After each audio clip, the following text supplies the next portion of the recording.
পাবদা মাছের ঝোল। বাবা মাছগুলো যা ফাটছে না,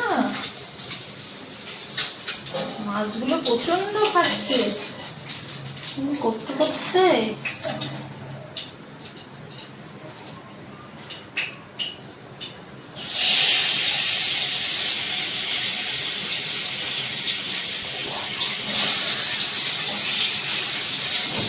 ধনে আর লঙ্কা বেটে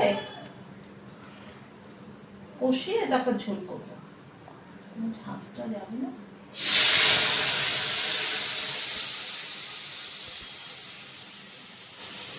কিছু বলতে পারো?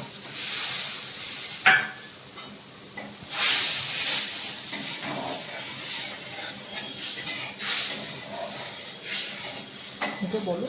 দিয়ে একটুখানি ঢেকে রেখে দিই, একটু কষুক। কষার পর তারপরে মাছগুলো দেবো। সব মশলা দিয়ে কষলে মাছগুলো দেবো। এবার ঝোল ফুটে গেছে, এবার মাছগুলো দিয়ে দিলাম। মাছগুলো দিয়ে 5 মিনিট পরে নামিয়ে রেখে দেবো, হয়ে যাবে।